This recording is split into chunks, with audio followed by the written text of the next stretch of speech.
ಹಾಗೆ ದಾಯೋದೋರಿ ಸಮಸ್ತ ಭಕ್ತ ನಿಕಾಯವನ್ನು ಪಾವನವ ಮಾಡಿದ ರಾಯಪೂರ್ವಾಚಾರ್ಯ ಸಂಘನ ಬಸವ ಶರಣಾರ್ಥಿ ಬಸವಾದಿ ಎಲ್ಲಮ್ಮ ಪ್ರಮಥರನ್ನ ಜಗತ್ತಿನ ಎಲ್ಲ ದಾರ್ಶನಿಕರನ್ನ ಸ್ಮರಣೆ ಮಾಡಿ ಪೂಜ್ಯ ಲಿಂಗೈಕ್ಯ ಗುರುಸಿದ್ಧ ಮಹಾಸ್ವಾಮಿಗಳವರ 32ನೆಯ ಪುಣ್ಯ ಸ್ಮರಣೋತ್ಸವದ ತನ್ನಿಮಿತ್ತವಾಗಿ ಹಮ್ಮಿಕೊಂಡಿರುವಂತಹ ಈ ಕಾರ್ಯಕ್ರಮದ ದಿವ್ಯ ಸಾನ್ನಿಧ್ಯವನ್ನು ದಯಪಾಲಿಸಿರುವಂತಹ ಪರಮ ಪೂಜ್ಯ ಶ್ರೀ ಜಗದ್ಗುರು ಡಾಕ್ಟರ್ ಸಾರಂಗಧರ ದೇಶಿಕೇಂದ್ರ ಮಹಾಸ್ವಾಮಿಗಳು, ಸಾರಂಗ ಮಠ ಶ್ರೀಶೈಲ, ಸುಲಫಲ ಮಠ ಶಹಬಜಾರ ಕಲಬುರಗಿಯ ಪರಮ ಪೂಜ್ಯರ ಶ್ರೀಗಳಿಗೆ ಅನಂತ ಅನಂತ ಪ್ರಣಾಮಗಳನ್ನು ಸಲ್ಲಿಸಿ ಈ ಮಹಾಮಠದ ಪರಮ ಪೂಜ್ಯರಾಗಿರುವಂತಹ ಗುರುವರ್ಯರಾದ ಶ್ರೀಮನ್ ನಿರಂಜನ ಪ್ರಣವ ಸ್ವರೂಪ ಡಾಕ್ಟರ್ ಶಿವಾನಂದ ಮಹಾಸ್ವಾಮಿಗಳು ಪರಮ ಪೂಜ್ಯರ ಶ್ರೀಚರಣಕ್ಕೆ ಭಕ್ತಿಪೂರ್ವಕ ಪ್ರಣಾಮಗಳನ್ನು ಸಲ್ಲಿಸಿ ಇನ್ನೋರ್ವ ಪರಮ ಪೂಜ್ಯರಾಗಿರುವಂತಹ ಜೇರಟಗಿಯ ಮಹಾಮಠದ ಶ್ರೀಮ ನಿರಂಜನ ಪ್ರಣವ ಸ್ವರೂಪ ಮಹಂತ ಮಹಾಸ್ವಾಮಿಗಳ ಶ್ರೀಚರಣಕ್ಕೆ ಭಕ್ತಿಪೂರ್ವಕ ಪ್ರಣಾಮಗಳನ್ನು ಸಲ್ಲಿಸಿ ಮಾಜಿ ಶಾಸಕರಾಗಿರುವಂತಹ ದೊಡ್ಡಪ್ಪಗೌಡ ಎಸ್ ಪಾಟೀಲ್ ನರಿಗೋಳ್ ಅವರನ್ನ, ಇನ್ನೋರ್ವ ಅಖಿಲ ಭಾರತ ವೀರಶೈವ ಲಿಂಗಾಯತ ಮಹಾಸಭೆಯ ಜೇವರ್ಗಿ ತಾಲೂಕು ಘಟಕದ ಅಧ್ಯಕ್ಷರಾಗಿರುವಂತಹ ನಮ್ಮವರೇ ಆದ ರಾಜಶೇಖರ್ ಸಾಹು ಸೀರಿಯವರಲ್ಲಿ, ನಮ್ಮ ಡಾಕ್ಟರ್ ಸಾಹೇಬರಲ್ಲಿ, ಆಗಮಿಸಿರುವಂತಹ ಎಲ್ಲ ಮಹನೀಯರಲ್ಲಿ ಅನಂತ ಅನಂತ ಶರಣಾರ್ಥಿಗಳನ್ನು ಸಲ್ಲಿಸಿ, ಹುಡುಗರ ಒಂದು ನಿಮಿಷಕ್ಕೆ ಬಹಳ ಮಾತಾಡಲ್ಲ, ನಿಮ್ ಬಗ್ಗೆನೇ ಮಾತಾಡಬೇಕಂತ ನನಗೆ ಕರೆಸಿದ್ದಾರೆ, ನಿಮ್ ಬಗ್ಗೆನೇ ಮಾತಾಡ್ತೀನಿ. ಇದರ ಅರ್ಥ ಪರಮ ಪೂಜ್ಯರು ಯಾವತ್ತಿಗೂ ಹೇಳ್ತಿದ್ರು, ಸ್ವಲ್ಪ ಬಂದು ಯಾವಾಗಲೂ ಏನಾದ್ರೂ ಹೇಳ್ಬೇಕು ಅಂತ. ಆ ಒಂದು ಉದ್ದೇಶಕ್ಕೆ ನಿಮ್ಮ ಬಗ್ಗೆನೇ ನೇರವಾಗಿ ಮಾತನಾಡಬೇಕು ಅನ್ನೋ ಉದ್ದೇಶಕ್ಕೆ ಬಂದಿದ್ದೀನಿ. ಬಹಳ ಸಂತೋಷ ಅನಿಸ್ತದೆ. ಮಠಗಳು ಮಾಡುವಂತಹ ಕಾರ್ಯ ಸಮಾಜದೊಳಗ ಏನು ಅಂತ ಪ್ರಶ್ನೆ ಮಾಡುವಂತವರಿಗೆ ಬಹುಶಃ ಈ ಕಾರ್ಯಕ್ರಮ ಉದಾಹರಣೆ ಬಿಟ್ಟರೆ ಮತ್ತೊಂದು ತೋರ್ಸೋಕ್ ಸಾಧ್ಯವೇ ಇಲ್ಲ. ಯಾಕಂತಂದ್ರೆ ಮಠಗಳ ಮಾಡುವ ಕಾರ್ಯ ತಿರ್ಕೊಂಡು ಬಂದು ಕರ್ಕೊಂಡು ಊಟ ಮಾಡ್ತಾರೆ, ತಿರ್ಕೊಂಡು ಬಂದು ಕರ್ಕೊಂಡು ಊಟ ಮಾಡುವಂತ ಸಂಪ್ರದಾಯ ಅಂದ್ರೆ ಅದು ಮಠದ ಸಂಪ್ರದಾಯ.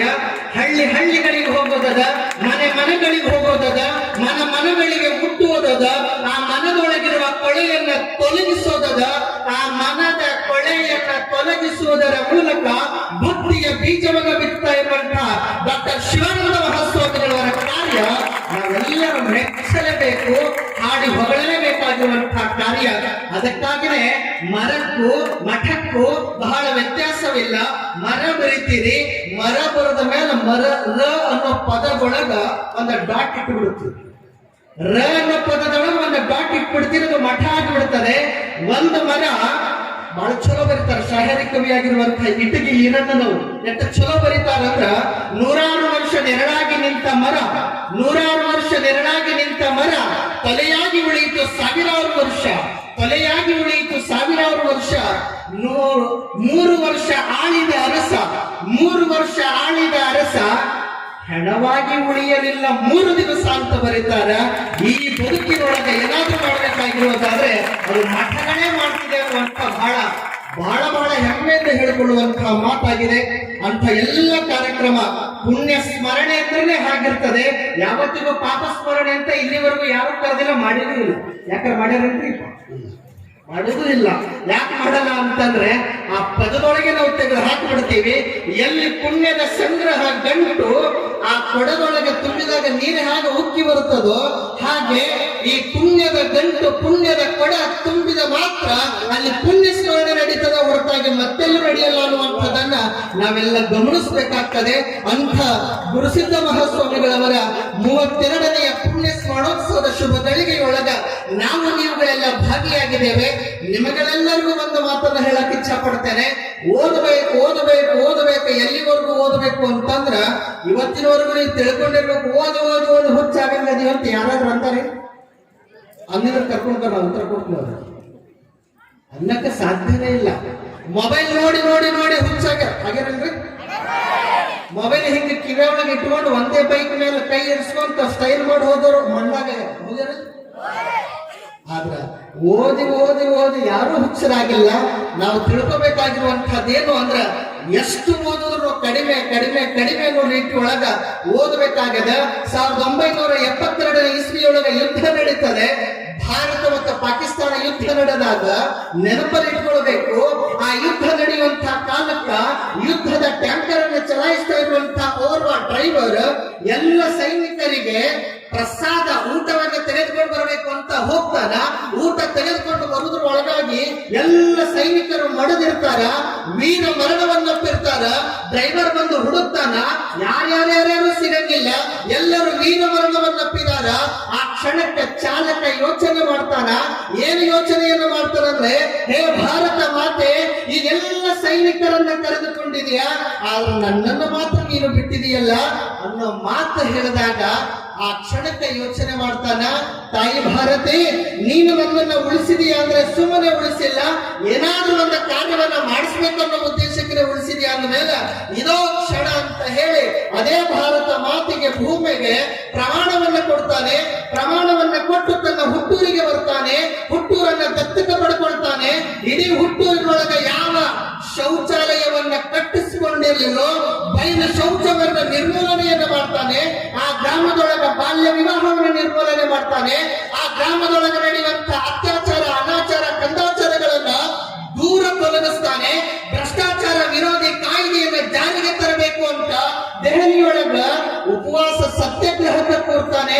ಆತ ಬೇರಾದ್ರೂ ಅಲ್ಲ, ನೆನಪಿಲ್ಲಿಟ್ಕೊಳ್ಬೇಕು, ಅಣ್ಣ ಹಜಾರೆಯಾಗಿ ಅವರು ನಿರ್ಮಾಣ ಆಗ್ತಾರಂದ್ರೆ ಇದು ಅಲ್ವೇನ್ರಿ ಎಜುಕೇಶನ್ ಅಂದ್ರೆ? ಇದಕ್ಕಂತ ನಿಜವಾದ ಶಿಕ್ಷಣ. ಅಂತ ಶಿಕ್ಷಣವನ್ನ ಕಲಿಬೇಕಾಗಿದೆ. ಕೇವಲ ನಾನು ಯಾವತ್ತಿಗೂ ಹೇಳ್ತಿರ್ತೀನಿ, ಎಲ್ಲ ಕಡೆ ಹೋದಾಗೂ ಹೇಳ್ತಿರ್ತೀನಿ, 100ಕ್ಕೆ 100 ತಗೊಳ್ಳೋದು ದೊಡ್ಡದಲ್ಲ.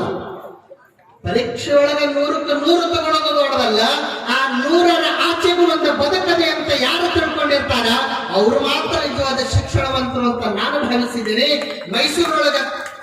ಮೈಸೂರೊಳಗ ಇರುವಂತಹ ಬಾಲಕ ಯೋಚನೆಯನ್ನು ಮಾಡ್ತಾನ, ಹೇಗಾದ್ರೂ ಮಾಡಿ ಸಂಗೀತವನ್ನ ಕಲಿಬೇಕು, ನನ್ನ ಹತ್ರ ದುಡ್ಡಿಲ್ಲ, ಏನ್ ಮಾಡ್ಬೇಕು ಅಂತ ಯೋಚನೆಯನ್ನು ಮಾಡ್ತಾನ.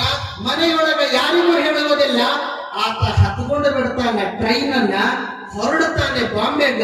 ಆ ಬಾಂಬೆ ಒಳಗ ಹೋಗಿರುವಂತಹ ಪುಣ್ಯಾತ್ಮ ಬಾಲಕ ಒಂದೇ ಒಂದು ಜೊತೆ ಬಟ್ಟೆಯೊಳಗ ಸಮುದ್ರದ ದಂಡೆಗೆ ಹೋಗ್ತಾನೆ, ಸ್ನಾನವನ್ನು ಮಾಡ್ತಾನೆ. ಮೇಲ್ಗಡೆದು ತೊಳ್ಕೊಂಡ ಮೇಲೆ ಆಮೇಲೆ ಕೆಳಗಡೆ ತೊಳ್ಕೊತಿದ್ದ, ಕೆಳಗಡೆದಾದ್ಮೇಲೆ ಮೇಲ್ಗಡೆ ತೊಳ್ಕೊತಿದ್ದ.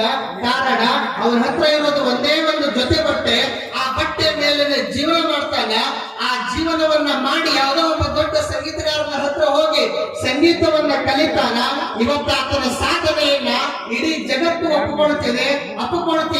ನೀವೆಲ್ಲರೂ ಕೂತು ಟಿವಿ ಒಳಗೆ ನೋಡ್ತಿದ್ದೀರಿ. ಆತನ ಹೆಸರು ಬೇರೇನೂ ಅಲ್ಲ, ಸರಿಗಮಪ ವೇದಿಕೆಯ ಒಬ್ಬ ಲೀಡರ್ ಆಗಿ, ಜಡ್ಜ್ ಆಗಿ, ವಿಜಯ್ ಪ್ರಕಾಶ್ ಆಗಿ ಅವತ್ತ ನಿರ್ಮಾಣ ಆಗ್ತಾನಂದ್ರ ಇದುವರೆಗೆ ಸಾಧನೆ ಅಂದ್ರೆ. ಹೊರಟು ಬಂದಿರುವಂತಹ ಬಾಲಕ ಬೆಂಗಳೂರೊಳಗೆ ಏನಾದ್ರೂ ಮಾಡಿ ಸಾಧನೆಯನ್ನು ಮಾಡಿ ಫಿಲ್ಮ್ ಇಂಡಸ್ಟ್ರಿ ಒಳಗೆ ಏನಾದ್ರೂ ಹೆಸರನ್ನು ಮಾಡ್ಬೇಕಂತ ಹೋಗ್ತಾನ. ಯಾರು ಕರ್ಕೊಳ್ಳಲ್ಲ. ಯಾರು ಕರ್ಕೊಳ್ಳದೆ ಇದ್ದ ಕಾಲದೊಳಗ ಬಡತನವನ್ನೇ ಹಾಸು ಹೊತ್ತಿರುವಂತಹ ಪುಣ್ಯಾತ್ಮ ಎಲ್ಲಿವರೆಗೂ ಹೋಗ್ತಾನೆ ಅಂದ್ರೆ ನೆನಪಲ್ಲಿ ಇಟ್ಕೊಳ್ಬೇಕು. ನೀವೆಲ್ಲರೂ ಲಗ್ನಕ್ಕೆ ಹೋಗ್ತಿರಲ್ಲ, ಲಗ್ನಕ್ಕೆ ಹೋದ್ಮೇಲೆ ಅಕ್ಕಿ ಕಾಳು ಹಾಕ್ತೀರಿ, ಏನು ಮೊದಲಿಗೆ ಊಟ ಮಾಡ್ತೀರಿ? ಈಗೆಲ್ಲ ಬದಲಾಗ್ಯದ. ಮೊದಲು ಊಟ ಮಾಡಿದ್ಮೇಲೆ ಅಕ್ಕಿ ಕಾಳು. ಯಾಕ್ರಿ? ಕರೆಕ್ಟ್. ಮೊದಲು ಊಟ, ಆಮೇಲೆ ಅಕ್ಕಿ ಕಾಳು, ಆಮೇಲೆ ಅಕ್ಕಿ ಕಾಳು ಹಾಕಿ ಹೊರಗಡೆ ಏನೋ ಬರ್ತಿರ್ತೀರಿ. ಬರೋ ಕಾಲಕ್ಕೆ ಇಬ್ರು ಕುಂತಿರ್ತಾರ ಟೇಬಲ್ ಮೇಲೆ. ಏನ್ ಬರೀತಿರ್ತಾರ? ಏನಪ್ಪ? ನಾವಕ್ಕೆ ಗೇಟ್ ಪಾಸ್ ಅಂತ ಕರಿತೀವಿ. ಆ ಆಯರಿ ಬರ್ಕೊಂತ ಕುಂತಿರ್ತಾರ. ಆಯರಿಯನ್ನು ಬರೆಸ್ತೀರಿ. ಯಾಕೆ ಮಾತುಗಳನ್ನು ಹೇಳ್ತಿದ್ದೀನಿ ಅಂದ್ರೆ, ಆ ಮದುವೆಯೊಳಗ ಉಂಡಿರುವಂತಹ ಎಂಜಲ ತನ್ನ ತಾಟೊಳಗ ಯಾರು ಹೊರಗಡೆ ಹಾಕಿರ್ತಾರೋ ಆ ಎಂಜಲ ಪ್ರಸಾದವನ್ನ ತಿಂತಾನೆ ಪುಣ್ಯಾತ್ಮ ಬಾಲಕ. ಸುಮಾರು ವರ್ಷ ಅಲ್ಲ, 2 ವರ್ಷ ಅಲ್ಲ, 3 ವರ್ಷ ಅಲ್ಲ, 4 ವರ್ಷಗಳ ಕಾಲ ಅದೇ ಪ್ರಸಾದವನ್ನ ಸ್ವೀಕಾರ ಮಾಡಿರುವಂತಹ ಪುಣ್ಯಾತ್ಮ ಇವತ್ತು ಅದೇ ಫಿಲಂ ಇಂಡಸ್ಟ್ರಿ ಒಳಗ ಒಂದು ದಿವಸ ಒಂದು ಡೇಟ್ ಬೇಕಾಗಿತ್ತು ಅಂದ್ರ ವರ್ಷ ಪೂರ್ತಿ ಕಾಯ್ಬೇಕು. ಆತನ ಹೆಸರು ಬೇರೇನೂ ಅಲ್ಲ. ಆತ ಪರದ ಮೇಲೆ ಬಂದ್ರೆ ಸಾಕು, ಸಾಧು ಕೋಕಿಲಾಗಿ ಆತ ನಮ್ಗೆಲ್ಲ ರಂಜಿಸ್ತಾನಂದ್ರ ಇದಕ್ಕಿಂತ ದೊಡ್ಡ ಸಾಧನೆ ಇನ್ನೇನದಾರೆ? ಇಂಥ ಬದುಕು ನಮ್ಮೆಲ್ಲರದ ಆಗಬೇಕಾಗ್ಯದ. ಅಂಥ ಶಿಕ್ಷಣ ನಮ್ಮೆಲ್ಲರಿಗೂ ಸಿಗಬೇಕಾಗಿದೆ ಅನ್ನುವಂತಹ ಮಾತು ಈ ಒಂದು ಪ್ರಸಂಗದೊಳಗ ಒತ್ತಿ ಹೇಳುವುದರ ಮೂಲಕ ಇಂಥ 100 ಕಥೆಗಳನ್ನು ನಾವೆಲ್ಲ ಹೇಳಬಹುದಾಗಿದೆ, ಕೇಳಬಹುದಾಗಿದೆ. ನೀವೆಲ್ಲರೂ ಕೇಳ್ತೀನಿ, ನಾ ಹೇಳ್ತೀನಿ ಖರೆ. ಈ ಕಡೆ ಕೇಳಿ, ಈ ಕಡೆ ಬಿಟ್ಟರೆ ತಗೊಂಡೇನ್ ಮಾಡೋದು? ಬೇಡ. ಈ ಕಡೆ ಕೇಳಿರೋದನ್ನ ಮ್ಯಾಲ ಒಯ್ಯಿರಿ, ಮ್ಯಾಲ ಒಯ್ದ ಮೇಲೆ ಯೋಚನೆ ಮಾಡ್ರಿ, ಈ ಸ್ವಾಮಿಗಳು ಹೇಳಿದ ಕರೆಕ್ಟ್ ಅದನೋ ಸುಳ್ಳದನೋ ಅಂತ ಎರಡಕ್ಕಂತ ಥಿಂಕ್ ಮಾಡಿ ಯಾವ್ದು ಚಲೋ ಅನಿಸ್ತದ ಮ್ಯಾಲ ಇಟ್ಕೊಳ್ರಿ, ಯಾವ್ದು ಬ್ಯಾಡ ಅನಿಸ್ತದ ಕಿತ್ ಹಾಕ್ಬಿಡ್ರಿ. ಅವಾಗ ಬದುಕು ಮಾಡ್ರಿ, ಆ ಬದುಕಿಗೆ ಒಂದು ಬೆಲೆ ಸಿಗ್ತದ. ಅಲ್ಲಿವರೆಗೂ ಬೆಲೆ ಸಿಗಕ್ಕೆ ಸಾಧ್ಯನೇ ಇಲ್ಲ. ಒಬ್ಬರನ್ನೊಬ್ಬರ ಕಾಲ ಹಿಡಿದಿರೋದು ಕಡಿಮೆ ಮಾಡ್ಬಿಡ್ರಿ. ನಾನು ಯಾವಾಗ್ಲೂ ಬರೀತಿರ್ತೀನಿ, ಹುಳಕುಗಳನ್ನೇ ಹುಡುಕುವ ಕೊಳಕು ಮನವೇ, ಹುಳಕುಗಳನ್ನೇ ಹುಡುಕುವ ಕೊಳಕು ಮನವೇ, ಹುಳುಕುಗಳ ಹಿಂದಿನ ಬೆಳಕು ನೋಡ ಅಂತ ಯಾವತ್ತಿಗೂ ಹೇಳ್ತಿರ್ತೀನಿ. ಬರೀ ಹುಳುಕು ನೋಡೋದು ದೊಡ್ಡದಲ್ಲ, ಹುಳುಕಿನ ಹಿಂದಿರುವ ಬೆಳಕನ್ನು ನೋಡುವಂತದ್ದೇನದಲ್ಲ, ಅದು ಬಹಳ ದೊಡ್ಡದಾಗ್ತದೆ ಅಂತ ಎಲ್ಲ ಭಾವ ನಮ್ಮೆಲ್ಲರಲ್ಲಿಯೂ ಬರಲಿ ಅನ್ನುವಂತಹ ಮಾತು ಈ ಒಂದು ಪ್ರಸಂಗದೊಳಗೆ ತಿಳಿಸಿ ಎಲ್ಲ ಡಾಕ್ಟರ್ಗಳು ಕೂತಿದ್ದಾರೆ. ಇಲ್ಲೂ ಒಬ್ಬರು ಡಾಕ್ಟರ್ ಇದ್ದಾರೆ, ಇಬ್ಬರು ಡಾಕ್ಟರ್ ಇದ್ದಾರೆ. ಅರ್ಥ ಆಯ್ತು ಅನ್ಕೊಳ್ತೀನಿ. ಪರಮ ಪೂಜ್ಯ ಜಗದ್ಗುರುಗಳು, ಪರಮ ಪೂಜ್ಯ ಶಿವಾನಂದ ಮಹಾಸ್ವಾಮಿಗಳು, ಇಲ್ಲಿ ಇಬ್ಬರು ಡಾಕ್ಟರ್ ಇದ್ದಾರೆ. ಎಲ್ಲರೂ ಡಾಕ್ಟರ್ಗಳು ಬಂದಿದ್ದಾರೆ. ಆಗಲೇ ಎಲ್ಲರೂ ಹೇಳ್ಕೊಟ್ರು ಹೇಗೆ ಹಲ್ಲನ್ನು ತಿಕ್ಕಬೇಕು, ಹೇಗೆ ಸ್ನಾನವನ್ನು ಮಾಡಬೇಕು, ಅದನ್ನು ಹೇಗೆ ಉಪಯೋಗ ಮಾಡಿಕೊಳ್ಳಬೇಕು, ಇದನ್ನ ಕಣ್ಣನ್ನ ಹೇಗೆ ನಾವು ಸುರಕ್ಷಿತವಾಗಿ ಇಟ್ಕೊಳ್ಬೇಕು, ಈ ಎಲ್ಲವನ್ನ ಕೇಳಿದ್ರಿ. ಅದು ಆ ಡಾಕ್ಟರ್ ಕರ್ತವ್ಯವಾದ್ರೆ ಈ ಇಬ್ಬರು ಡಾಕ್ಟರ್ ನಮ್ಮಂಥವ್ರಿಗೆ ಯಾವತ್ತಿಗೂ ಮಾರ್ಗದರ್ಶನವನ್ನ ಮಾಡುವುದರ ಮೂಲಕ ನಿಮಗೆ ಹೊರಗೆ ಬಂದಿರುವಂತಹ ಕಾಯಿಲೆಯನ್ನ ದೂರ ಮಾಡುವಂತಹ ಜವಾಬ್ದಾರಿ ಈ ಡಾಕ್ಟರ್ಗಳದಾದ್ರೆ, ನಮ್ಮ ಮನಸ್ಸಿಗೆ ಬಂದಿರುವಂತಹ ಕಾಯಿಲೆಯನ್ನ ದೂರ ಮಾಡುವಂತಹದ್ದು ಆ ಇಬ್ಬರು ಪರಮ ಪೂಜ್ಯ ಜಗದ್ಗುರು ಡಾಕ್ಟರ್ಗಳಿದೆಯಲ್ಲ. ಇಂತಹ ಡಾಕ್ಟರ್ಗಳು ಕೂಡ ನಮ್ಮ ಸಮಾಜಕ್ಕೆ ಬಹಳ ಅತ್ಯವಶ್ಯಕ ಅನ್ನುವಂತಹ ರೀತಿ ಒಳಗ ನಾವೆಲ್ಲ ಭಾವಿಸ್ಕೊಂಡು ಬಂದಿದ್ದೀವಿ. ಪರಮ ಪೂಜ್ಯ ಜಗದ್ಗುರು ಡಾಕ್ಟರ್ ಸಾರಂಗಧರ ದೇಶಿಕೇಂದ್ರ ಮಹಾಸ್ವಾಮಿಗಳವರು ನಾನು ಯಾವತ್ತಿಗೂ ಹೇಳ್ತಿರ್ತೀನಿ ಒಂದು ಮಾತು ಏನು ಅಂತಂದ್ರ, ಒಂದು ಜಾಗೃತ ಜಗದ್ಗುರುಗಳಾಗೋದು ದೊಡ್ಡದಲ್ಲ, ಒಬ್ಬ ಜಾಗೃತ ಜಗದ್ಗುರುಗಳಾಗಿ ನಾಡೆಲ್ಲ ಸಂಚರಿಸ್ತಿದಾರಲ್ಲ ಅಂಥ ಪರಮ ಪೂಜ್ಯ ಜಗದ್ಗುರು ಡಾಕ್ಟರ್ಗಳ ನಮ್ಮೆಲ್ಲರಿಗೂ ಮಾರ್ಗದರ್ಶನವನ್ನು ದಯಪಾಲಿಸ್ತಿದಾರಲ್ಲ, ಇದಕ್ಕಿಂತ ಭಾಗ್ಯ ಇದೇನದ ಅನ್ನುವಂತಹ ಮಾತು. ಅಂಥ ಒಂದು ನಿಟ್ಟಿನೊಳಗ ಇದು ಭಾಗ್ಯ, ಇದು ಭಾಗ್ಯ, ಇದು ಭಾಗ್ಯವಯ್ಯ. ಗುರುಸಿದ್ಧ ಮಹಾಸ್ವಾಮಿಗಳವರ ಪುಣ್ಯ ಸ್ಮರಣೋತ್ಸವದ ಕಾರ್ಯಕ್ರಮದೊಳಗ 4 ಕಲ್ಮೆಯ ನುಡಿಗಳನ್ನು ಹೇಳುವ ಭಾಗ್ಯ ಅದು ನನಗೆ ಸಿಕ್ಕಿದೆ ಅನ್ನುವಂತ ಮಾತುಗಳನ್ನ ತಿಳಿಸಿ 2 ಮಾತಿಗೆ ವಿರಾಮ ನೀಡ್ತೇನೆ. ವಿರಾಮ ನೀಡೋಕ್ಕಿಂತ ಮೊದಲು ಒಂದು ಕಿವಿ ಮಾತು.